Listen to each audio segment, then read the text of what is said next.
오남용을 하게 되는 사례가 없지는 않죠. 현실 세계는 늘 약간 범죄 영역도 있긴 하니까. 부작용이나 이런 것들을 겪을 만한 게 이게 조금 이렇게 약간 성장이 늦춰지는 시기가 있을 수 있어도 결국에는 다 따라잡는 것으로 되어 있습니다. 그리고 약을 먹다가 갑자기 중단하면 집중력 저하가 오는 거죠.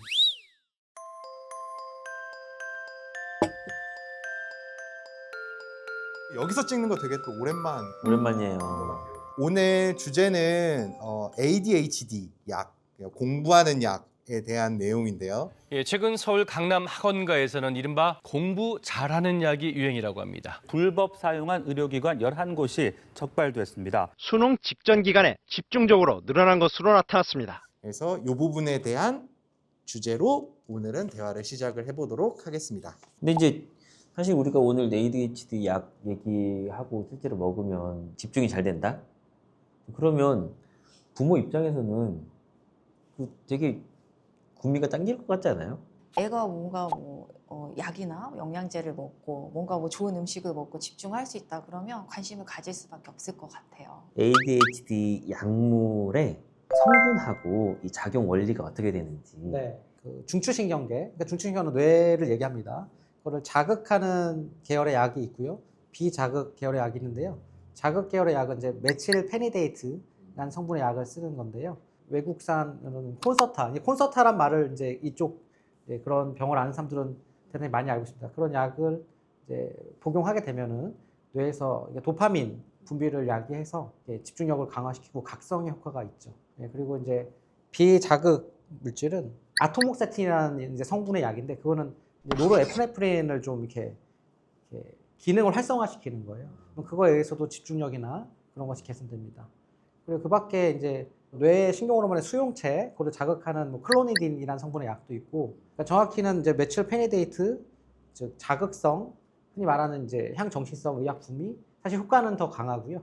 그리고 이제 아토목세틴은 그런 효과는 약간 좀 늦게 오거나 약간 약하긴 하지만 부작용도 덜하고 좀 그런 장단점이 있죠. 두 개를 같이 쓰기도 하나요? 같이 쓰기도 합니다. 한 가지를 썼을 때 효과가 충분치 않은 환자들이 있으니까. 근데 만약에 ADHD가 아닌 사람들이 이런 약물을 복용하면 실제로 집중력이 높아지는 그런 효과를 볼 수 있나요? ADHD가 아닌 사람들이 사실 약을 복용할 이유는 없잖아요. 근데 이제 오늘의 주제기도 하고 병이라는 게 all or nothing은 아니니까 그래서 부지가 10개의 항목 중에 6개 이상이면 진단한다 이런 게 있지만 5개라고 병이 아닌 건 아니거든요. 약간이라도 있는 사람한테 약을 썼을 때 효과는 이제 있을 테니까.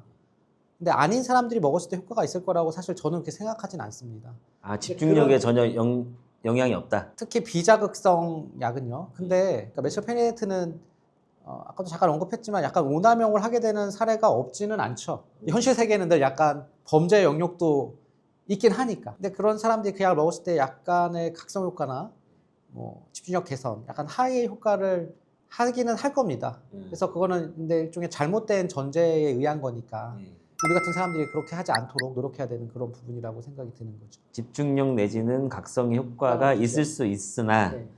그렇게 쓰지 않는 게 원칙이니까. 그러면 진단을 받지 않은 사람에게 이제 이 약이 갔다면 그분은 병원 와서 진단을 안 했을 뿐이지 사실 ADHD였던 거죠. 그러면은 효과를 본 사람은 병원에서 ADHD 진단을 받지만 않았을 뿐 실제로는 ADHD 이게 가능성이 아주 높죠. 그 친구들 중에도 있을 거예요. 뭔가 계속 막 약간 부산하고 A는 약간 밝은데 자꾸 실수하고 내가 챙겨줘야 되고 손 많이 가는 애야. 이런 친구들이 보통 ADHD인 경우가 핸드폰 지갑 잃어버리고. 맞습니다. 맞아요. 보통. 아까 말했지만 모든 정신과 질환에서는 우울증이든 조울증이든 조현증이든 ADHD는 있고 없고가 아니라 좀 얼마큼 있느냐. 이게 스펙트럼 개념으로 봐야 됩니다. 무지개가 빨주노초 파란보로 하지만 사실 그 사이에 다 색깔들이 있는 거잖아요. 성격도 그렇고 이런 진단도 그렇고 어떤 병도 그렇고 다 그렇게 약간 이어져 있는 어떤 그런 부분이 있기 때문에 다 있고 없고로 따지면 안 되고 그래서 아까 마치 의사가 판단해서 약의 용량을 적절히 쓰는 것이 중요하죠. 필요 이상의 약을 쓰면 부작용이 생기고요. 아까 병이 없는 사람들 약 먹으면 부작용이 더 잘 생겨요. 우리도 처졌냐 노화가 있냐 이렇게 물어보면 있다 없다라고 말 못하고 거기에 맞게 울세라 300샷이냐 600샷이냐 800샷이냐 딱 정해지는 떨어지게 거니까 하기 힘드니까요. 정해진 건 없어. 자, 그러면 우리 청소년들이 특히나 이제 그 제일 문제가 되는 게 이제 우리 막 성장기에 있는 공부하는 청소년들의 경우니까 네.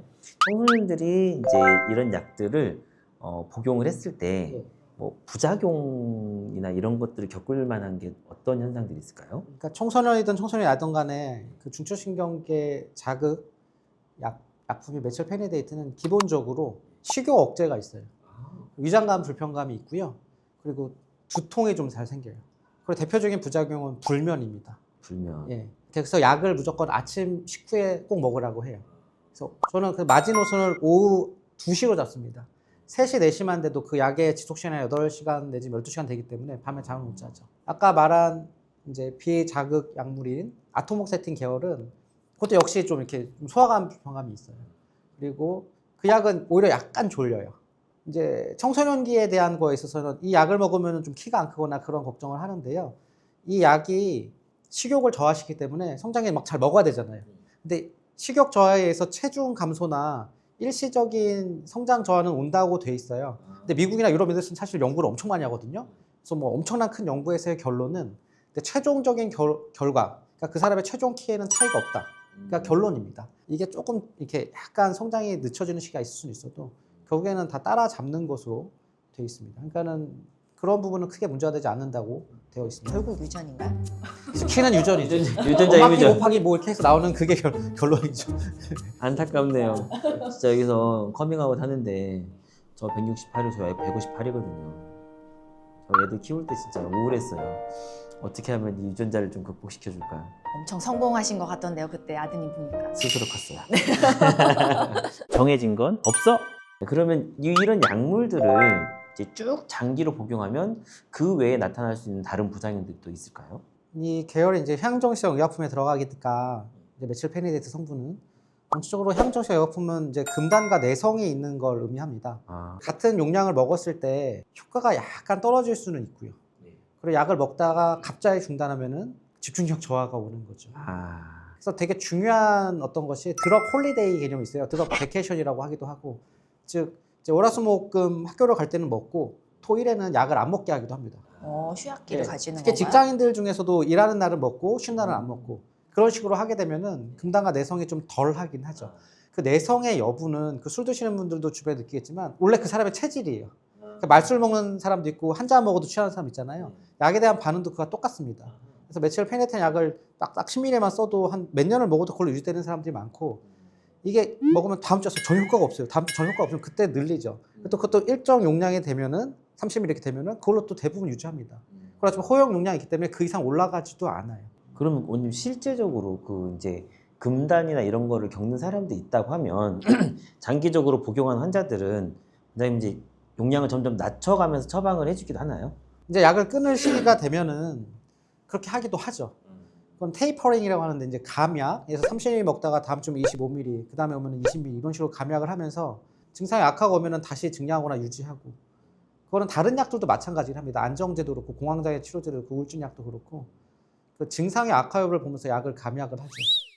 집중력이 떨어져요, 하던 게 안 돼, 이런 분들 많습니다. 그거는 우울증입니다. 그러니까 정신과 교과서에 첩해지는 환자는 늘 옳다 이렇게 써 있습니다. 저는 그걸 늘 생각하죠. 그래서 어떤 환자가 어디서 어떤 약을 받았는지는 완벽하게 파악돼요. 하나의 약도 놓치지 않아요. 근데 우리의 대화 양상이 약간 주의력이 떨어지고 있습니다. 지금 정 원장님께서 약간 ADHD가 아닌가 약간 의심되는, 예, 저는 흘러가고 있어요 지금. 예. 야 예. 배가 고파서 그래. 배가 고파서.